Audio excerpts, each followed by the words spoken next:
Welcome back and part 2 video. On this video, we'll configure DSCP server and domain controller, and we'll configure those all access level switch with VLAN so that our in devices will get the IP address from the DSCP server. Let's do it. That's fine. I'm going to turn these two devices off for now, and I'm going to turn on this server on these three switch. Okay, what we'll do here, we'll configure the server, we'll configure the VLAN 10, 20 and 100 on this switch. As well, we configure E0 by 2, E0 by 2, E0 by 1, E0 by 2 and this as well. Let me see, this is E0 by 0 and E0 by 2. Those all port would be trunk port. We'll configure trunk port, then later we'll configure this router and this switch. This is the distribution layer switch and this is the access layer switch. Okay, let's turn this server on. यसमा चाहिँ हाम्रो windows 10 windows 11 भने जस्तै windows server operating system install भएको हो, अरु केही पनि हैन। सर्भर भनेको पनि एउटा पावरफुल रिसोर्सहरु भएको, हाई पावरको मेमोरी, हाई पावरको स्टोरेज अनि हाई पावरको प्रोसेसर भएको एउटा कम्प्युटर हो। अनि त्यसमा लगाउने अपरेटिङ सिस्टम भनेको सर्भर अपरेटिङ सिस्टम, जसमा चाहिँ सर्भर लेभलको फिचर्सहरु इनेबल भएको हुन्छ, त्यही भएर त्यसलाई सर्भर भनेको। यसलाई ओपन गरौँ। सबभन्दा पहिला हामी यो सर्भरमा चाहिँ के गर्छौं भन्दा स्ट्याटिक आईपी सेटअप गर्छौं। यसमा अहिले आईपी पनि कन्फिगर भएको छैन, इन्टरनेट पनि चल्दैन, केही पनि हुँदैन यसमा। जबसम्म डिभाइसले आईपी पाउँदैन भने तबसम्म हुँदैन। तपाईहरुलाई एउटा कुरा के लाग्न सक्छ भन्दाखेरि हाम्रो घरमा त सर्भर त छैन, हाम्रो डिभाइसहरुले कसरी आईपी पाएको छ भन्दाखेरि जुन राउटर तपाईको घरमा हुन्छ त्यो राउटरमा चाहिँ डीएचसीपी फिचर इनेबल गरेको छ। त्यसमा डीएचसीपी फिचर इनेबल गरेपछि यो रेन्जको नेटवर्कबाट नेटवर्कको आईपी डिभाइसहरुलाई प्रोवाइड गर्ने भनेर त्यहाँ रेन्ज डिफाइन गरेको छ। त्यो तपाईलाई आईएसपी ले प्रोवाइड गर्दा होस् अथवा जुन तपाईको इन्टरनेट प्रोवाइडर हुन्छ त्यो पहिले कन्फिगर भएर आएको हुँदाखेरि तपाईको वाइफाईमा कनेक्ट गर्दाखेरि तपाईको डिभाइसहरुले अटोमेटिक आईपी पाएको हो। अब यसमा चाहिँ हाम्रो अहिले डीएचसीपी इनेबल छैन। खास हामी डीएचसीपी इनेबल यसमा इनेबल गर्न पनि सक्छौं। यदि हामीले यसलाई टर्न अन गर्यौं र यसमा डीएचसीपी इनेबल गर्यौं भने यो डिभाइसहरुले आईपी पाउँछ। कुन रेन्जको आईपी राख्ने भन्ने कुरा कसैले 10.0.0.1 0.0.2 हुन्छ भने अब धेरै जसो चाहिँ क्लास सी को आईपीहरु 192.168.0.0 रेन्जको आईपीहरु पाउने हुन्छ। अहिले चाहिँ यो सर्भरलाई प्रमोट गर्न जाउँ। सबभन्दा पहिला यो सर्भरमा आईपी एड्रेस कन्फिगर गरौँ। म यसको कमान्ड प्रम्प्टमा जान्छु र कमान्ड प्रम्प्टमा गएर ncpa.cpl गरेर नेटवर्क एडाप्टरको प्रोपर्टिजमा जान्छु र यहाँनिर गएर मैले के गर्छु, यसको प्रोपर्टिजमा जान्छु। अहिले तपाई डिटेलमा हेर्नुहुन्छ भने यसमा आईपीहरु केही पनि छैन, अपिप आईपी छ, डीएचसीपी इनेबल छ।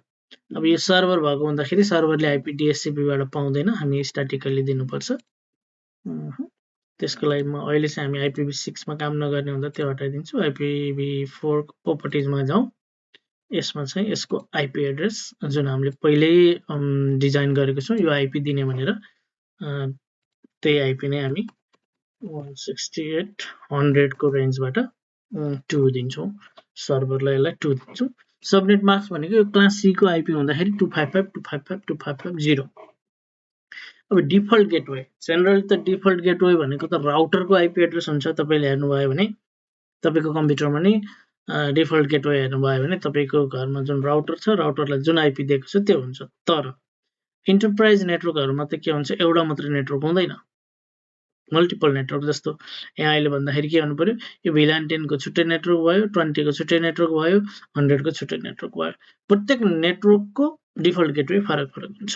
So here we have decided that on this L3 switch when we configure the SVI, जब हामी चाहिँ स्विच VLAN इन्टरफेस कनेक्ट गर्छौं यो VLAN को लागि, इन्टर VLAN राउटिङ को लागि, त्यो बेलामा चाहिँ VLAN को आईपी हामी डिफाइन गर्छौं त्यो आईपी नै के हुन्छ त प्रत्येक VLAN को लागि त्यसको गेटवे हुन्छ है अलि बुझ्न अलि गाह्रो छ अहिले एकछिनमा बुझिन्छ अहिले चाहिँ मानौ मैले यसलाई फर्स्ट आईपी नेटवर्कको फर्स्ट आईपी लाई हामीले डिफल्ट गेटवे बनाउने भनेर भन्यौ त्यही भएर मैले 100.1 दिन्छु यदि मैले 100.5 पनि दिन सक्छु यहाँ नसक्ने हैन मैले 100.5 यहाँ दिए भने अहिले पछि यो स्विच कन्फिगर गर्ने बेलामा यो स्विचमा हामीले एसपीआई कन्फिगर गर्ने बेलामा त्यो 100 को VLAN को आईपी चाहिँ हामीले 5 भनेर दिनुपर्ने हुन्छ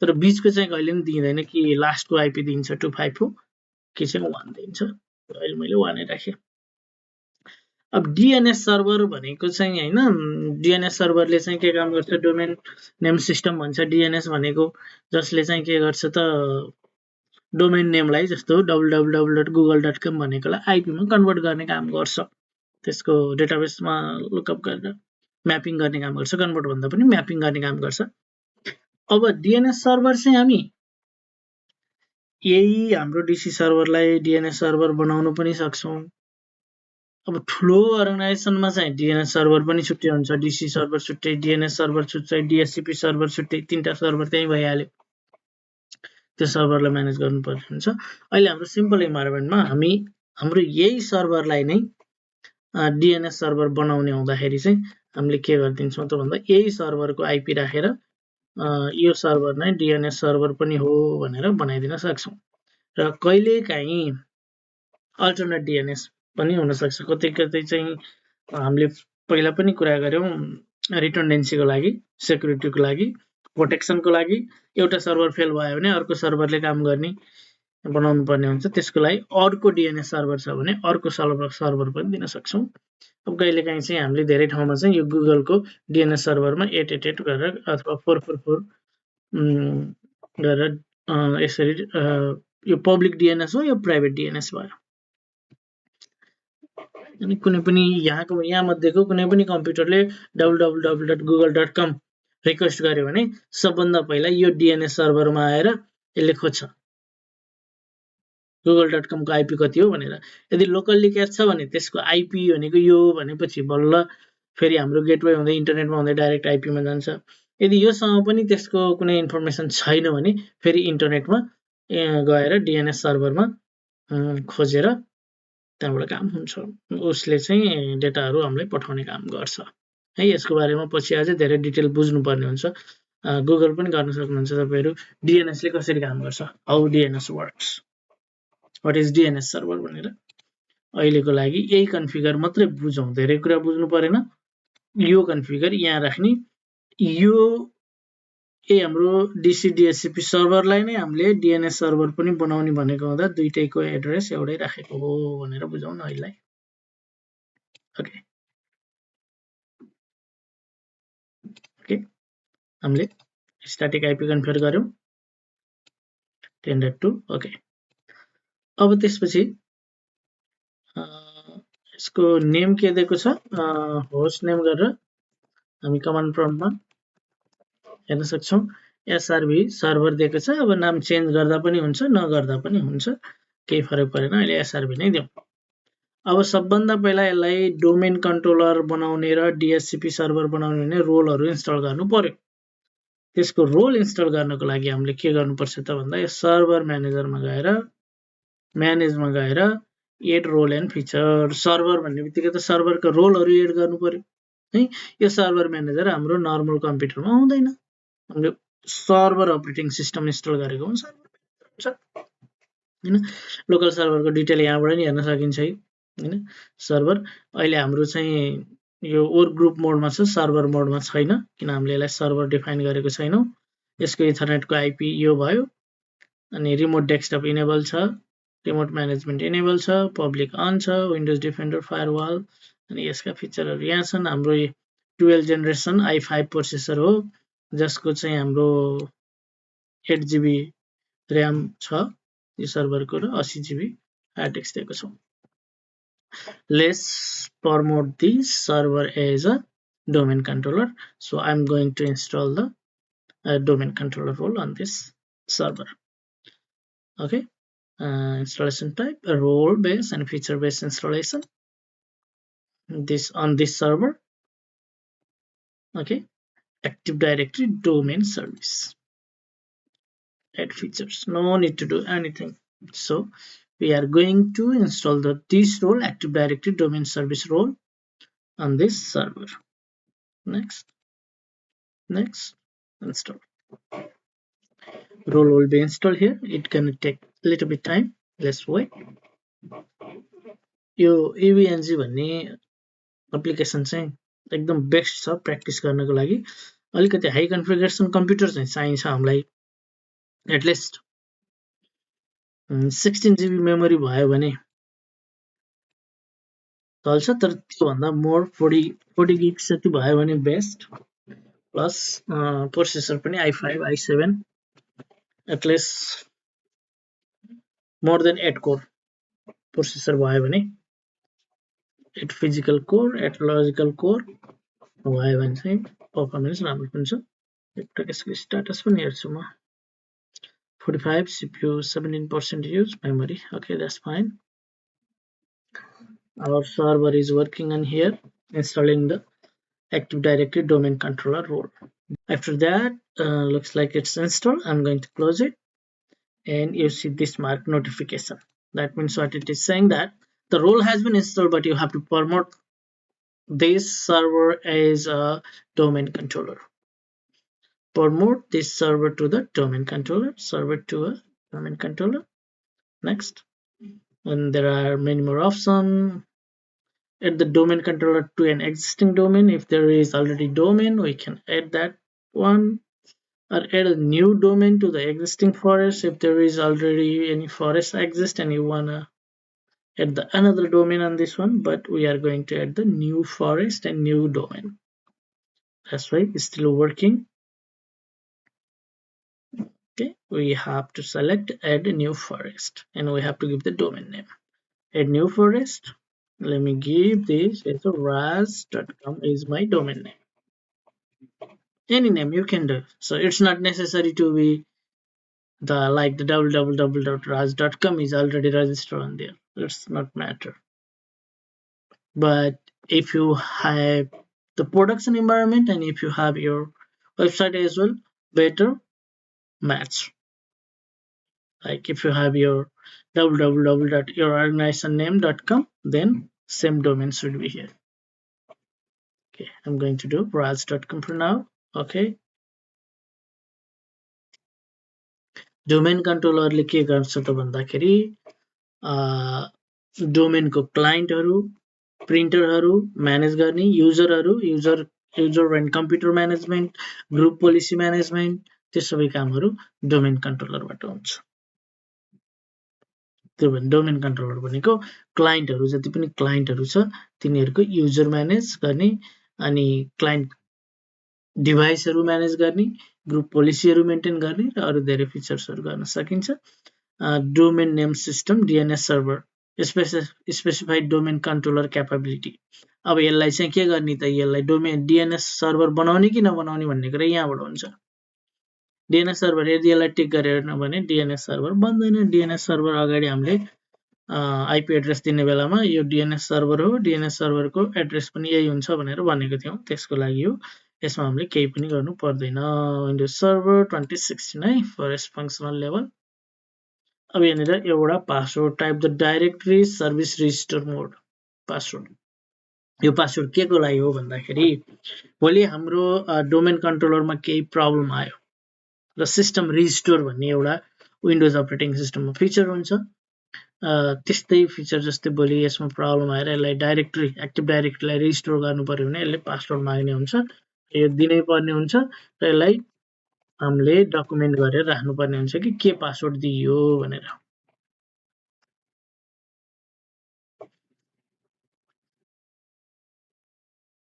अहिले त यसको कुनै म्याटर छैन, तर यो पासवर्ड चाहिँ रिस्टोर गर्नुपर्ने केसमा भोलि सर्भरमा प्रब्लम आयो भने त्यस्तो बेलामा चाहिन्छ। नेक्स्ट गर्दै जाउँ। यहाँ केही नि गर्नु परेन।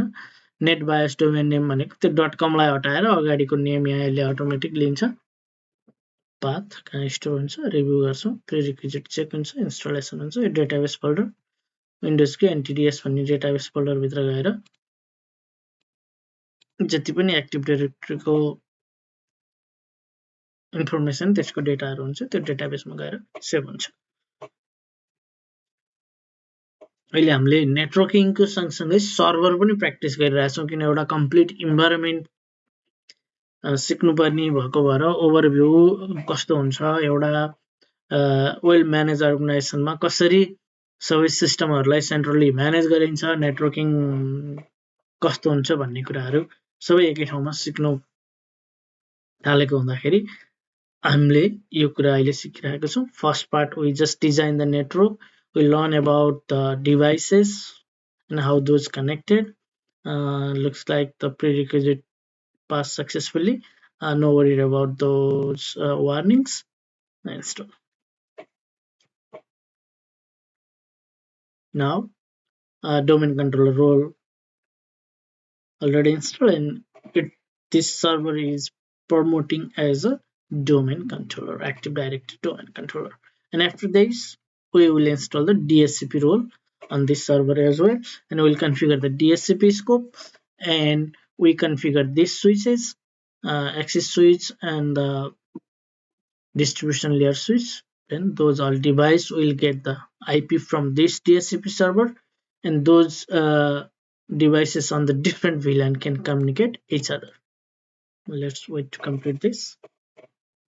यदि तपाईहरुलाई सर्भर भने के रहेछ, सर्भर कसरी के रहेछ भन्ने भने सर्भर भनेको केही पनि हैन, त्यो एउटा रोल इन्स्टल गर्ने हो एउटा कम्प्युटरमा, तर कम्प्युटर पावरफुल हुनु पर्यो त्यति मात्रै हो हैन। तर त्यसमा चाहिँ के हुन्छ रिडन्डेन्सी हुन्छ, त्यसको स्टोरेज त्यही तरिकाले कन्फिगर गरेको हुन्छ ताकि दुई तीनटा एसएसडीहरु लगाएको छ भने एउटा एसएसडी मा प्रब्लम भयो भने नि कन्टिन्यू रनिङ भइरहेको हुन्छ हैन। हट स्वाइपेबल हुन्छ स्टोरेजहरु। Now it's completed, it's going to restart.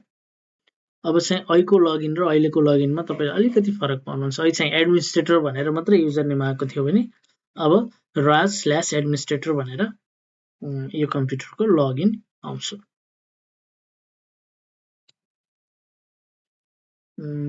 यो पिक्चरलाई अलिकति म सानो बनाउँछु अहिले यतिको पोसिबल भयो भने सबैलाई अलिकति यता पनि सार्छु म ताकि मलाई देखाउन सजिलो होस्। ओके, यहाँनिर अर्को कम्प्युटर पनि ल्याउनु छ अहिले। यहाँ 10.0.1 यो मैले यहाँ किन राखेको भन्दा यहाँनिर यो मेरो आईएसपी हो। आईएसपी ले मलाई गेटवे चाहिँ आईएसपी को गेटवे चाहिँ यो हो भनेर भनेको छ। उसले यहाँ अहिले कनेक्ट गरेपछि हामीलाई एउटा पब्लिक आईपी दिन्छ। यहाँ अहिले चाहिँ यो प्राइभेट आईपी भए पनि यसैलाई एज अ पब्लिक आईपी मानौं। Computer is configuring. पहिला हामी इन्टरनल नेटवर्क कम्प्लिट गरौँ ताकि हाम्रो नेटवर्कले इन्टरनली सबै काम गरोस्, फंक्सन गरोस्। Later we will configure the router and we will get the internet. Networking को लागि इन्टरनेट चाहिँदैन, हामीलाई आईएसपी चाहिँदैन इन्टरनल नेटवर्किङ को लागि हैन। अब भोलि ब्रान्चहरु हुन्छ, यो अर्को ब्रान्च यता छ भने त्यो बेलामा चाहिँ हामीले आईएसपी को थ्रु कनेक्ट गर्न सक्छौं, पोइन्ट टु पोइन्ट कनेक्सन लिएर, लिज लाइन लिएर, अथवा इन्टरनेट को थ्रु पनि हामी अहिले धेरै इन्टरनेट को थ्रु फायरवल युज गरेर VPN कन्फिगर गरेर गरिन्छ। पहिला पहिला लिज लाइनहरु लिने चलन हुन्थ्यो ताकि आईएसपी ले एउटा डाइरेक्ट वायर कनेक्सन हाम्रो ब्रान्चमा भएको राउटरसँग कनेक्सन गरिदिन्थ्यो र त्यहाँ कन्फिगरेसन गरेपछि हामीलाई इन्टरनेटको आवश्यकता हुन्थेन। इन्टरनेट चलेन भने पनि यदि आईएसपी को नेटवर्कले राम्रोसँग काम गरेको छ भने हाम्रो ब्रान्चहरुको बीचको कम्युनिकेसन भइराख्ने हुन्थ्यो। तर त्यो चाहिँ लिज लाइनहरु अलि एक्सपेन्सिभ पर्ने हुँदाखेरि चाहिँ सेक्युर त सेक्युर हो, तर त्यो अलि एक्सपेन्सिभ पर्ने हुँदाखेरि अहिले चाहिँ सबै के छ त भन्दा इन्टरनेटको थ्रु नै डिफरेन्ट साइटहरुलाई कनेक्ट गर्ने काम गरिन्छ।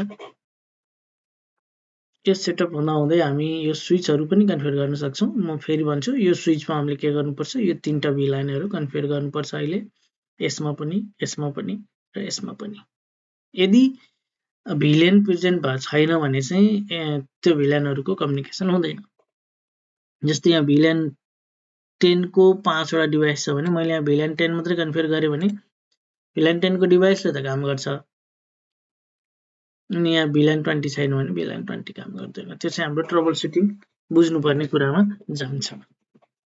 अहिलेलाई के बुझौँ भन्दा नेटवर्क पनि छ, सर्भर पनि छ, सर्भर पनि लगाइयो, सर्भर किनेर ल्याइयो, डेलको ल्याइयो अथवा एचपी को सर्भर ल्याइयो। कम्पनीलाई एउटा सर्भरले मात्रै पुग्दैन कसरी म्यानेज गर्ने भनेर। अनि स्टोरेज सर्भर हुन्छ, सर्भर रुमहरु हुन्छ। अब यही कुरा यो सर्भर रुम आफ्नो हुने बित्तिकै यसमा कुलिङ म्यानेज गर्नु पर्यो, इलेक्ट्रिसिटी 24 आवर म्यानेज गर्नु पर्यो। यो सर्भर कम्प्युटर त कति बेला पनि टर्न अफ हुनै हुँदैन हैन, यो कन्टिन्यू रन हुन्छ। यो एउटा मात्रै सर्भर हैन, सर्भर रुममा स्विच हुन्छ, अरु डिभाइसहरु हुन्छ। त्यो भन्दाखेरि हामीले कुलिङको र पावर सप्लाईको एकदमै मोनिटरिङ गर्नुपर्ने हुन्छ। त्यही भएको हुँदाखेरि चाहिँ के हुन्छ, कस्टली पनि हुन्छ। डेटा सेन्टर जसलाई जहाँनिर स्विच हुन्छ, सर्भर हुन्छ, त्यो सबै म्यानेज भएकोलाई एक ठाउँकोलाई भन्छ डेटा सेन्टर। सर्भर पनि भएको त्यसलाई डेटा सेन्टर भनेर भन्छ। अब अर्गनाइजेसनको आफ्नो सानो रुममा डेटा सेन्टर बनाएको पनि हुन सक्छ। अब डिपेन्डिङ अन द अर्गनाइजेसन, ठुलो अर्गनाइजेसन छ भने त्यसलाई धेरै सर्भरहरुको आवश्यकता पर्छ। एउटै सर्भरहरुले धेरै कम्प्युटरलाई रिक्वेस्ट प्रोभाइड गर्न नसक्ने हुँदाखेरि दुई तीनटा सर्भर लगाएर त्यसमा लोड ब्यालेन्सिङ गर्नुपर्ने हुन्छ हैन। त्यसको इलेक्ट्रिसिटी मोर कन्ज्युम हुन्छ।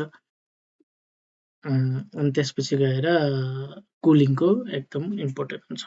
त्यही भएर अहिले चाहिँ यो स्टोरेज म्यानेज गर्नुपर्ने, हार्डवेयर म्यानेज गर्नुपर्ने, कुलिङ म्यानेज गर्नुपर्ने, पावर सप्लाई म्यानेज गर्नुपर्ने अवस्थामा चाहिँ कम्पनीहरुले के गर्ने त भन्दा क्लाउडमा मुभ हुने। सबै सिस्टमहरु क्लाउड। भनेपछि कम्पनी त छ, कुनै एउटा कम्पनीले त्यो हार्डवेयरहरु सबै म्यानेज गर्छ, कुलिङ म्यानेज गर्छ, इलेक्ट्रिसिटी म्यानेज गर्छ, इन्टरनेट म्यानेज गर्छ। तर हामीलाई चाहिने त के हो त, स्टोरेज अथवा कुनै सर्भिस चाहिने हो भने त्यो सर्भिस क्लाउडको थ्रु लिन्छौँ, त्यसलाई हामीले क्लाउड भनेर भन्छौँ। जस्तो AWS अथवा माइक्रोसफ्ट क्लाउड, हैन। क्लाउडका पनि डिफ्रेन्ट मोडलहरु हुन्छन्, SAS, PAS हैन, IaaS, infrastructure as a service, software as a service, platform as a service. अब आफूलाई कुन आवश्यकता हुन्छ त्यो अनुसारको सर्भिसहरु लिन सकिन्छ। हाम्रो डोमेन कन्ट्रोलर चाहिँ रेडी भयो है। यसमा लगइन गरौँ। अलिकति डिफ्रेन्ट पाउनुहुन्छ। यो चाहिँ अब डोमेन कन्ट्रोलर फर्मेट भएको हुनाले राज भनेको हाम्रो डोमेन भयो, यो युजर नेम भयो। लगइन गरौँ। अझै यसैमा हामीले अर्को रोल पनि थप्नु पर्ने छ, जसलाई हामीले भन्छौँ DHCP को रोल थप्नु पर्ने छ। अब यो रोल चाहिँ हाम्रो कम्प्लिट भयो। यहाँ नोटिफिकेसनमा केही छ त छैन। टास्क टु म्यानेज यहाँ गएर हेर्नुभयो भने टुल्समा अहिले तपाईले देख्न सक्ने भनेको active directory user and computer, active directory user and computer DNS, ADDS भनेर आयो यहाँनिर, active directory user and computer.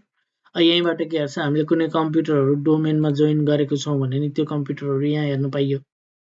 अनि युजरहरु क्रिएट गर्नु पर्यो। कम्पनीमा त 300 वटा 500 वटा 1000 वटा कम्प्युटर होला। प्रत्येक दिन युजर आउने र जाने हुन्छ हैन। अब त्यो युजरलाई प्रत्येक कम्प्युटरमा गएर त्यसको युजर नेम क्रिएट गरेर गर्न त आईटी ले सक्दैन नि। त्यही भएर यो सर्भरमा त्यसको युजर नेम क्रिएट गरिदिएपछि अब जुनसुकै कम्प्युटरमा नि त्यसले लगइन गर्न सक्छ। अथवा हाम्रो आईटी एडमिनले यो स्पेसिफिक कम्प्युटरमा मात्रै लगइन गर्नु पाउने, अरुमा लगइन गर्न नपाउने, त्यसरी डिजाइन गर्न सकिन्छ। हाम्रो डोमेन नेम यहाँ आयो हैन। हामी यहाँ कम्प्युटर्समा गयौं भने अहिले केही पनि छैन। डोमेन कन्ट्रोलर्समा गयौं भने एउटा मात्रै डोमेन कन्ट्रोलर, हाम्रो यही कम्प्युटर डोमेन कन्ट्रोलर हो, त्यहाँ देखाएको छ।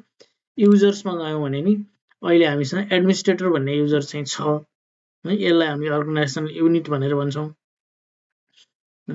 ग्रुपहरु त अलरेडी यो प्री-बिल्ट ग्रुपहरु छ, अरु ग्रुपहरु बनाउन सकिन्छ। तर हाम्रो मेन युजर भनेको यहाँनिर एउटा गेस्ट युजर चाहिँ डिसेबल छ, एउटा एडमिनिस्ट्रेटर युजर मात्रै छ। अरु युजरहरु पछि बनाउला। अब यसलाई अझै हामीले एउटा रोल एड गर्नुपर्ने छ, DHCP को रोल। DHCP सर्भर पनि यसैमा एड गर्छौं।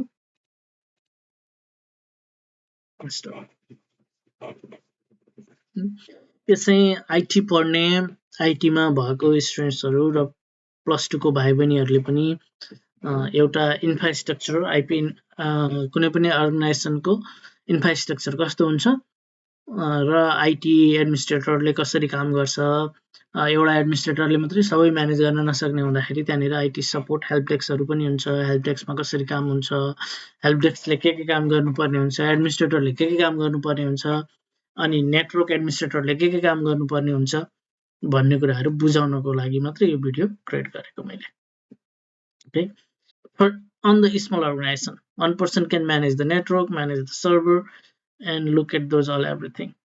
One man army भन्छ नि, but if there is the big organization, one person cannot manage everything. So there should be the one dedicated person for the network, one dedicated person for the server management as IT admin, and multiple IT support people. त्यो काम गर्ने भनेको हामीले IT पढेर मात्रै पनि हुँदैन, IT bachelor master गरेर मात्रै हुन्न, ह्यान्ड्स अन एक्सपिरियन्स हुनुपर्छ।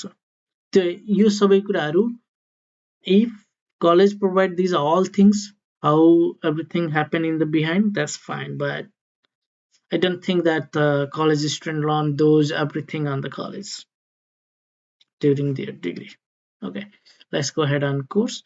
We already installed the DHCP role on it and close. We have to promote the DHCP configuration. DHCP administrator user, use the following user credential, come done. Now we have installed the DHCP role on this computer as well. If we go here, you can see the DHCP. Okay, now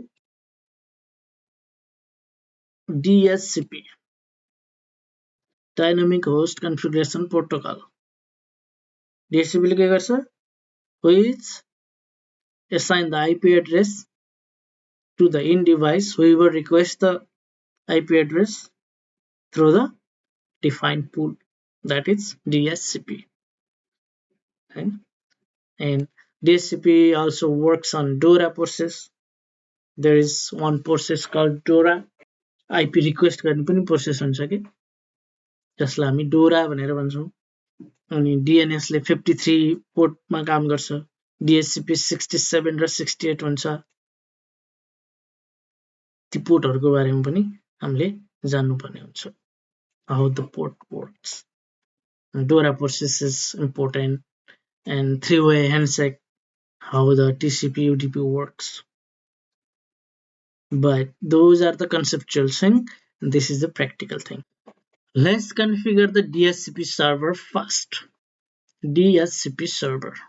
To configure DHCP server, we go to the server manager and we configure the DHCP pool on the DHCP server. हामीसँग कतिवटा VLAN छ, जतिवटा network बनाउने हो त्यतिवटा पुल हामीले यहाँ configure गर्नुपर्ने हुन्छ। IPv4 मा हामी जान्छौं र न्यू स्कोप क्रिएट गर्छौं। स्कोपको नेम म दिन्छु VLAN 10 को लागि स्कोप DHCP स्कोप बनाऊ। स्टार्ट आईपी कतिबाट यसको सुरु गर्ने, म चाहिँ 10.20 अगाडिको 10 वटा आईपी चाहिँ म यतिकै राख्छु अहिले। त्यो कतै स्ट्याटिक आईपी दिनुपर्ने हुन्छ, त्यसको लागि हामी अहिले त्यति आईपी चाहिँ त्यहाँ रिजर्भ गरेर राख्छौं। रिजर्भ त नभनौं, ब्लक गरेर राखेको। रिजर्भ र ब्लक पनि फरक हुन्छ। त्यहाँ पछि म्याक एड्रेस हालेर रिजर्भ गर्ने छुट्टै हुन्छ। एन्ड आईपी 192.168.10.254 फुल हामी सबै एभाइलेबल आईपी जति सबै यहाँनिर दिन्छौं। यो चाहिँ 10 को लागि। अनि कुनै आईपी हामीले एक्सक्लुजन गर्ने हो अहिले भन्छ, त्यो DHCP हामीले 20 देखि 254 भित्र जुन आईपीहरु दिएको छौं, त्यो आईपी मध्येबाट कुनै आईपी चाहिँ यसले अटोमेटिकली अफर गर्दाखेरि त्यो आईपी अफर नगरोस्, एक्सक्लुजन गर्ने भने हामी त्यो पनि गर्न सक्छौं। जस्तो हामीले चाहिँ के गर्न अलरेडी हामीले ब्लक त गरिसकेछौँ 1 to 20 चाहिँ नदिने भनेर जस्तो यदि हामीले अगाडि ब्लक नगरेको भए चाहिँ के गर्न सक्थ्यौँ भन्दाखेरि त्यो हाम्रो 10.1 जुन हाम्रो गेटवे हुन्थ्यो त्यो चाहिँ आइपी कसैलाई नदेला है तैँले भनेर यहाँनिर एक्सक्लुजन गर्न पनि सकिन्थ्यो अहिले परेन कति समय एकपटक आइपीलाई लिज गरेपछि यो डिएचसिपी सर्भरले त यसलाई आइपी चाहिँ लिजमा दिने हो पैसा चाहिँ लाग्दैन हैन तर लिजमा दिन्छ कति दिनसम्म दिने त यदि आज कम्प्युटर खुल्यो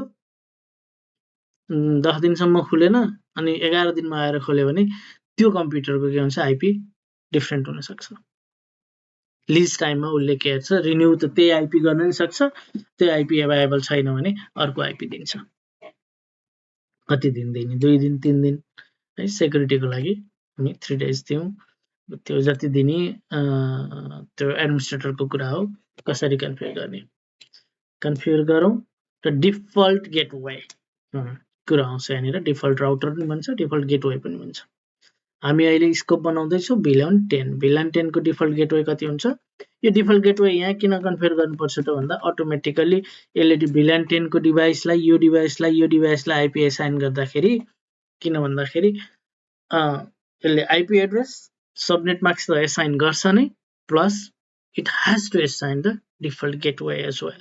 Without default gateway, the traffic from the internal network cannot travel to the other network or the external network. To travel the packet of any network to outside of the network, we can say that the default gateway is very important. So I'm going to give 1 as a default gateway.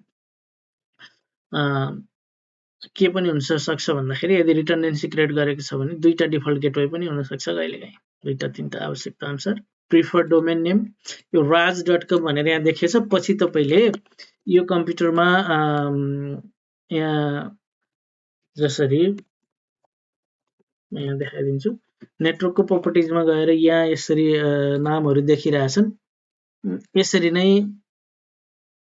जस्तै यहाँ नाम देखियो साइसा भनेर हैन पछि चाहिँ यहाँनिर raj.com देखिनको लागि चाहिँ यो प्रिफर कुन डोमेन हो भनेर यहाँ देखिन्छ त्यसपछि गएर हाम्रो डीएनएस सर्भरको नेम यहाँ आइहाल्यो अटोमेटिक डीएनएस सर्भर पनि डीएनएस पनि एसाइन गर्नुपर्ने हुन्छ आइपी को फिल्डमा आइपी एड्रेस एसाइन गर्दाखेरि यो पनि एसाइन गर्छ अटोमेटिकली डीएचसीपी को थ्रु डीएनएस पनि अहिले पछि हेरौँला यो विङ सर्भर भनेको चाहिँ अहिले त्यति धेरै युज गर्दैन स्कोपलाई एक्टिभ गर्ने हो यस फिनिश ल यो चाहिँ हाम्रो VLAN 10 को स्कोप बन्यो त्यसपछि अब हामीले 20 को र 100 को पनि बनाउनु पर्ने हुन्छ यहाँ 10 को स्कोप भयो यही राइट क्लिक गर्छु IPv4 मा न्यू स्कोप अब चाहिँ VLAN 20 अब म चाहिँ अलि फास्ट गर्छु यसलाई स्टार्ट आइपी 6820.20 बाटै सुरु गरौँ अथवा 20.10 पनि गर्न सकिन्छ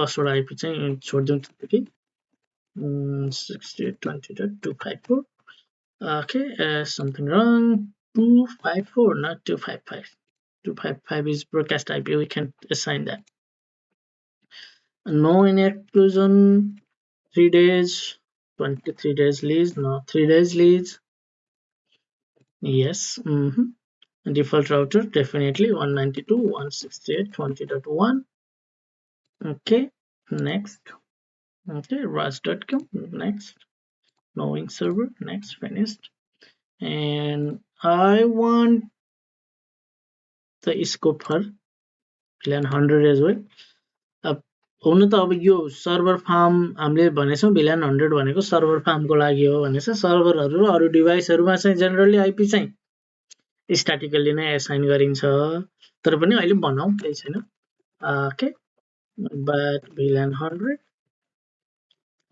to 6800 let's skip the 20 IP address for now 100.254 all right no exclusion nothing yes router yes default gateway 100.1 next What we can do, we can add another DNS server like it. It should be automatically provided through the system. Alternate DNS यो पनि हामी राख्न चाह्यौँ भने राख्न चाहन्छौँ, तर for the security reason चाहिँ कम्पनीहरूले चाहिँ एट राख्दैन यसरी. It's not secure. Only DNS server inspect the DNS traffic. Okay. All right. All scope are ready, but currently, let's say on VLAN 100 address pool, we can see that address pool. हामी DHCP pool भनेर भन्छौँ. Pool भनेको 20 देखि 256 बिचको IP. Whenever this DHCP server assign the IP to the VLAN 10 device, the IP will assign between 20 to 254.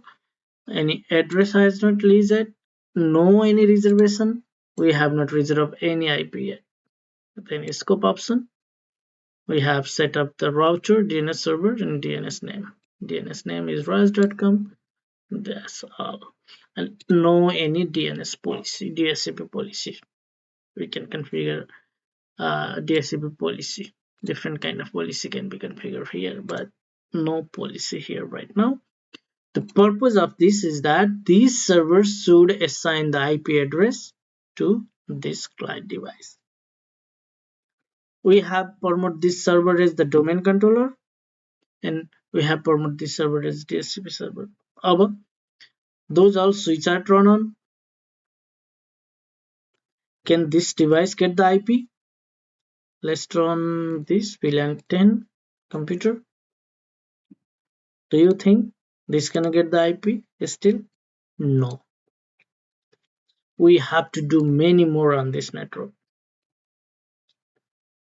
because even though we configure that this switch is connected to this distribution layer switch, we have to configure this switch, we have to configure VLAN. We have only work on server, nothing is here. This is the local admin account, not the domain account. We are logging through the local admin account. On the organization, no one login through the local account, that need to be configured as a domain. And this computer is not connected to the domain yet. Let's say okay, we go to the system properties, and if we go to the computer name and we go to the change, still this computer is in work group. This is not in the domain right now. We'll connect the domain later. First, this device should get the IP. Now, still, let's see, this IP is still APIPA. Even though we go to, it's identifying.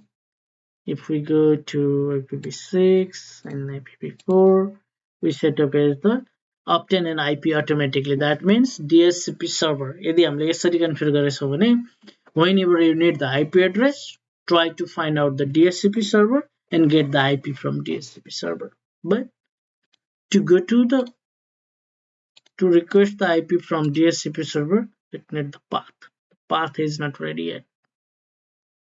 Even though we turn this device on, let's check the status. 46%. Okay, we can turn this device on. Okay, even though we turn this switch on, this device doesn't get the IP. Let's see. Still there are many more things to configure. I'm going to disable it. Let's enable it. Not even this device getting IP. Thank you.